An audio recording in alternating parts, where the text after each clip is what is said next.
Marsh was calling for it, and a slip there allows Marsh to go in! A goal by Marsh! Ferguson in the corner, Clement right up there, as you'll see. Marsh getting ahead to it! Oh, Rodney Marsh! Running across to take Marsh. Rodney around by Marsh!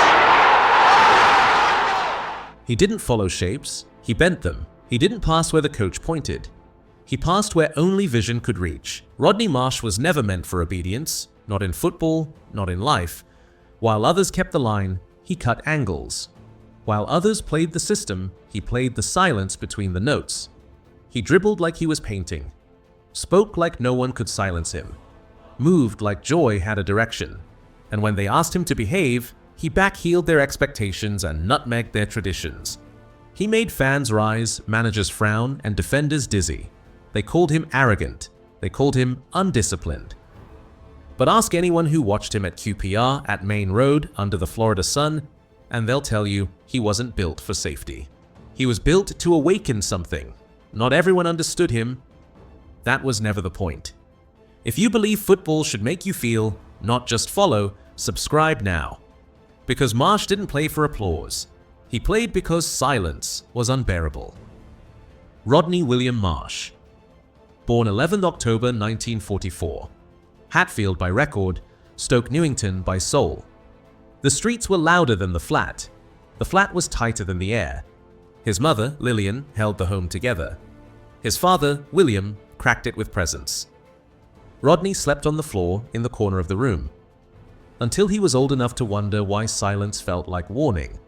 There was no space for softness, no room for ease, only noise, and a football. The first freedom came outside. Lamppost matches, cracked pavement, ball against wall, again and again, until rhythm made more sense than rules. He watched Arsenal, but he didn't want to copy. He wanted to rewrite. He wasn't trying to get picked. He was already playing, in alleys, on instinct, with a swagger nobody taught him. Where most kids played to fit in, he played to break out. There was no praise in the house, so he learned to earn reaction from strangers. He didn't come from peace, he came from pressure. And pressure sharpened him. From the gaslight streets of the East End, he wasn't shaped by football. He used it to shape himself. The first club to believe was Fulham. The first risk? His own skull. In 1960, Marsh joined Fulham as a youth. By 1962, he was a professional. By March 1963, he was in the first team. A debut goal against Aston Villa. Sharp, sudden, brilliant. The crowd saw flair, but fate saw him first. September 1963. Rodney leaps for a header. A clash of heads, a sickening fall. He lands on the ball, his skull smashes down, jaw broken, skull fractured, blood, silence, then panic. 10 months out.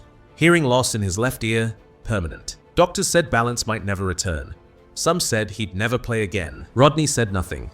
He healed, slowly, quietly, and came back sharper. But Fulham had moved on. A new manager, a new shape. Rodney didn't fit. He was frozen out, dribbled too much, didn't track back. Too wild for their tactics, too loud for their plans. They tried to contain him. He waited, and in 1966, the call came. A club that didn't want to cage him, a manager who didn't fear chaos, Queen's Park Rangers, £15,000, a London leap. Rodney left Fulham with scars in his head and fire in his feet. He hadn't proved them wrong yet, but he'd never forgive the system that nearly buried him. Queen's Park Rangers took the risk. Fulham didn't just lose a player, they lost a storm they never understood.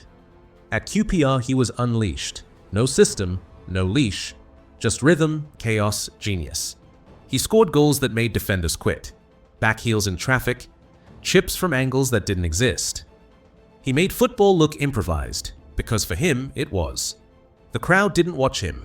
They followed him. Every touch a dare, every dribble a gamble. 1967, 3rd Division side. League Cup final. West Brom led 2-0.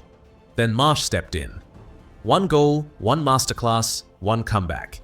QPR lifted the trophy. 3rd tier club, top tier heart. Rodney walked off Wembley grass like it was made for him alone. That same season, promotion. From 3rd to 2nd. A year later, up again. The top flight. Marsh had turned QPR into a movement. He wasn't part of the plan, he was the plan. Fans sang his name like a warning. Defenders feared his shadow. And journalists stopped asking if, they asked how. But the FA still looked away. Still saw flash before function. Still saw chaos where there was craft. Rodney didn't beg for their respect. He just kept dancing past it. He waited. They watched. But the call took years. Rodney Marsh, dazzling in hoops, feared in London, still couldn't break the England wall. Too unpredictable, too cheeky, too alive. But in November 1971, it came. England versus Switzerland. Subbed on for Francis Lee. 90 minutes in a system that didn't want him. He played 9 times for his country, scored once against Wales. But every appearance felt like a trial. Every touch judged, every smile questioned. He wasn't one of them. He didn't run like a soldier. He moved like music. And then came Alf Ramsey. The manager who didn't just mistrust flair, he rejected it. Ramsey said, "I'll be watching you closely in the first half." Marsh replied, "Crikey, Alf, at QPR all we get is an orange and a cup of tea." That was it, his last real chance. Cut not for performance, but for refusing to play scared. No headlines, no fallout, just silence. And that silence became permanent. Rodney Marsh played 9 times for England. Not because he wasn't good enough, but because he was never quiet enough. He didn't wear the shirt, he wore himself. And that was never going to be allowed. March 1972. Manchester City paid £200,000, one of the biggest fees in English football. They wanted sparkle. They got fire. City were flying, balanced, ruthless, united. Then Marsh arrived, and everything shifted. He lit up Main Road in seconds. Back heels in midfield. Turns that left markers ghosting grass. But the machine didn't want magic. It wanted mechanics. Francis Lee, Colin Bell, Mike Summerby, legends in rhythm. And Marsh, he played his own tempo. Fans adored him. The nutmegs, the swagger, the chaos. But inside the club, things cracked. Tony Book didn't trust him. Tactics bent under his freedom. City dropped points. Titles slipped away. Francis Lee later said, "We were a machine. Marsh turned us into a circus." He scored goals, moments of brilliance, but not medals. 1974 League Cup final, City lost. Rodney walked off, threw his runner-up medal in the bin. He didn't fake it, didn't shrink to fit, and by 1975 he was out of favor. Frozen, training with reserves, clashing with coaches, locked out of the team he came to lift.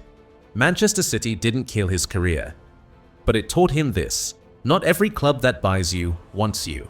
They bought the genius, then blamed him for being what they paid for. In 1976, he crossed the ocean. Manchester shut him out. America opened the gates. Tampa Bay Rowdies, the NASL, Pelé, Cruyff, Best, and now Marsh. The stadiums were louder, the tactics looser, the spotlight sweeter. And Rodney? He thrived. He chipped keepers for fun, danced past defenders who hadn't seen his kind. He smiled again and made a league shine brighter just by being in it. He gave Tampa magic. They gave him freedom. But freedom can turn fast. Behind the brilliance, he was slipping. Late nights, heavy drinks. A voice in his head that never quite left London. Depression settled in quietly. The same confidence that dazzled was cracking from within. Doctors told him, "Your liver won't take much more." He stopped.